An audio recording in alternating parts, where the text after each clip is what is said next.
Yeah, this the Streets Don't Love You Back. We dedicate this to all the youths across America. Thank you all so much for coming. We really appreciate it. And wish a lot more kids could have come, but we're glad you guys are here. That's what's important. My name's Lucinda, and I'm Rob's wife. And we just came to talk to you a little bit. He wants to share a little bit of his life with you. Rob grew up in one of the worst ghettos in Detroit, Michigan. And when he was 9, he watched his stepfather get murdered right in front of him. So it was really sad for him that his real father wasn't in his life and his stepfather was gone now. And so he was, kind of lost. And so he turned to some of the brothers in the street. But the brothers in the street weren't doing the right thing. They were doing gangs and selling drugs and stuff like that. You okay? So he got involved with the wrong people because he needed some friends, but he ended up with the wrong friends. So we're going to let Rob come and share some of his life with you, and then at the end, if you guys have any questions, he'll answer all of them for you, okay? Please welcome my husband, Rob.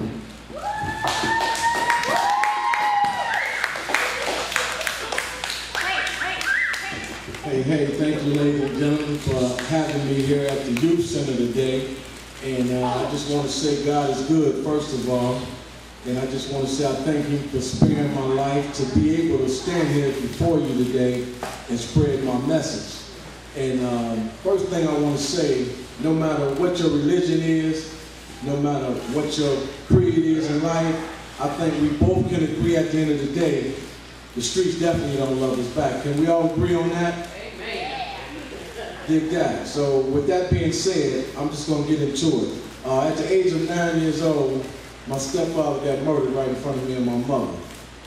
At the age of 10, I started hustling drugs and joined the gang and started living that life until I was in my late 20s. I sold heroin, cocaine, weed, pills, you name it, it was on the table. At that time, I became a boss of my own crew, and that was the 430 crew. By the time I was 18 years old, I was a multi-millionaire from selling drugs on the street. A lot of my homeboys end up in prison for the rest of their life, end up dead, and my son, my oldest son, ended up doing 15 years in the penitentiary for murder, for being involved in the game as well. He went to prison when he was 17 years old, and he just got out this May. And he was 31 years old when he hit the street.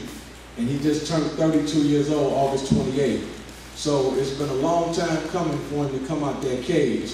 But I just want to let you know, when you choose the wrong road, they definitely had a cage for you to be in. If you choose the righteous road, you're going to go longevity in life, And people used to always tell me, if you take the slow road, you're going to get there just as fast as the man that's taking the fast road. But when you get there taking the slow road, you're guaranteed to stay there, The fast road is a road that might not last but a few hours. It might last 10 years, 5 years. But down the stretch, the bottom line is prison or death.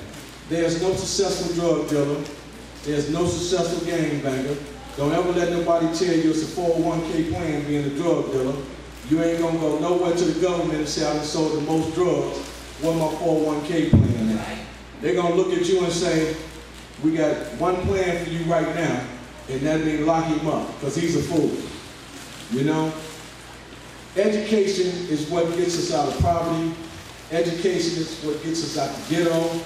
Education is what gets us to the finish line. Education is what takes us to the next door of success. I used to think selling drugs would get me out the ghetto and would get me out of poverty. On the flip side of that, it made me a lot of money, and I thought I was out of the ghetto, but guess what? You're never out the ghetto because you done bought a house in the suburbs. You're never out the ghetto because you got millions of dollars and can do whatever you want to do. Because you still go back to the hood because you got drugs in the hood. So you're never out. You just capturing your mind thinking you out, but you're still in danger waters, You're still in danger waters, and now your homeboys hate on you. Now you got guys that looking to kill you, rob you, set you up with the DEA, the CIA, the Fed boys. So it's a lot go with that when a person say, here, take this pack of dope, or take this gun and do what you need to do. They should be telling you to go to school and get a great education, then you can live up on that hill without any kind of headaches. You're going to have headaches, but I'd rather have headaches that don't resolve into murder, that don't resolve into I'm going to be in a cage for the rest of my life. But when you go to penitentiary, let me tell you something. It ain't no thing that you see on TV, because at the end of the day, them actors go home. You go back to the cage, and if you think they playing with you, go in there and still think you're this big tough thug. They got another spot for you called a hole. And that's underneath the penitentiary, where you don't see daylight. You're in a black hole in a cell where you have no clothes on. You make no phone calls to your family. You get no mail, and you can't communicate with anyone. It depends on what you did. You can stay in there from 1 month to 3 or 4 or 5 years. And I done seen a lot of homeboys go crazy. I done seen a lot of homeboys kill themselves. So no matter what thug you is out here on the street, when you hit the penitentiary, that's a whole nother world, brothers and sisters, you know? So I'm encouraging everybody here today, focus on what's real. And what's real is education. A thug life, that is not realization. That's just something that we think is getting us out the ghetto, but it's keeping us in the ghetto, and it's keeping us down, it's keeping us not learning, it's keeping us not doing the right thing, it's keeping us not reading, not writing, and a lot of cats in the hustle world is illiterate. They know how to make money, but if you sit down and really talk to them, they can run a 5 Fortune 100 company on the hustle world, but a lot of them don't know how to read, a lot of them don't know how to write. But they know about the hustle thing because the mentality of the streets. You have to know that to even live that life. But you can flip that around and live the life the righteous way and help people like you all and other people that want to be helped.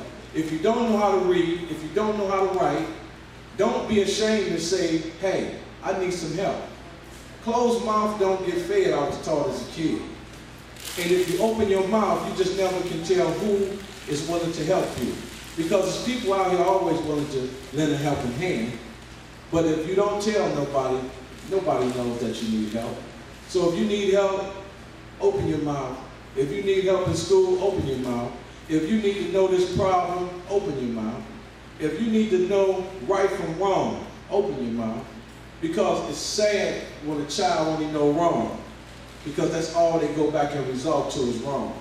But once you realize and know right from wrong, we all make mistakes. You can always go back to what's right, you know? And that's the greatness of knowing what choice truly is. Back in the days, and just like it is today, the game was so corrupted, you know what I mean? You can pay people off. So that's the whole issue in this lifestyle. The money brings greed, and the greed brings murder. You feel me? And if you making more money than me, I want to shut your whole neighborhood down. I want to take over your thing. You know, so I started looking at my whole lifestyle, and my right-hand man ended up getting a lot of years. Matter of fact, my right-hand man just come home last month, you know, after 18 years. So the game was like out of control. You know, everybody started killing everybody. The money got out of control. Friends became enemies, and we had all came up from mud pies together. So money is the end of all wars, and it's the murder capital of life if you let it be. Money can be good, but it's so the root of all evil in that hustle. Man, let me tell you something about that gang life, bro. Your friends in the gang life will betray you quicker than the people on the other side will betray you. You know what I mean? You got people in your own gang that you don't even like. You got people in your own gang that you don't even get along with. So you got to watch the people close to you, because the man down the street that don't know nothing about you can't get at you. It's the ones that can get at you that know something about you, bro. So yes, sir. Don't ever think your gang banging friends your friends, because they ain't your friends. They just some guys you running with, and sooner or later they'll kill you too if they get you in the right spot. But we as the people got to say no. We as the people got to say, I'm not finna sell your drugs, because I'm not gonna get no 401k plan selling no drugs. What I'm gonna get out that plan is the penitentiary or the graveyard, and ain't no drug dealer ever won. including me. They took everything. Ain't no drug dealer gonna never win, and ain't no thug gonna never win. It's gonna be just that constantly revolving door. And that's what we need to break, brothers and sisters, that ball and chain that they make us so much believe that we finna live this fabulous life when the drugs hit our neighborhood. The drugs hit our neighborhood and destroy you and other people as well. So we must take a good look at what's really going on out here in America and not keep turning a blind eye towards our kids. You know, our parents must take charge. Our parents must get involved with what the kids is doing on a daily basis. You got to know who your kids hanging with, what your kids doing. You got to sit down and talk to your kids and get that great understanding with your kids. Because if you don't know what your kid doing and somebody comes and say, hey, little Susie or little Johnny was just up the street gang banging, you're going to tell them, no, not mine. But see, what you fail to realize is that back in the old days, you got your butt whooped and then took back home and got another one. But nowadays, the kids done got so out of control with the disrespect game towards their parents. You feel me? This is what I want to say. I want to thank everybody for having me here at the center, and I was glad to come here on behalf of Miss Priscilla. You know, she's a great lady. Me and my wife, Minna, and I'm asking, you know, just continue doing the right thing.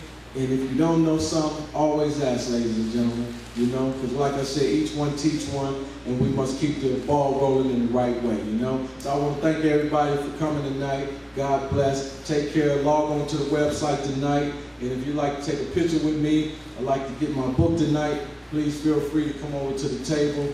And God bless. One love.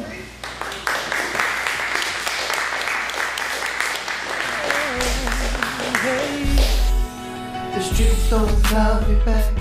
Out here grinding in a life of crime.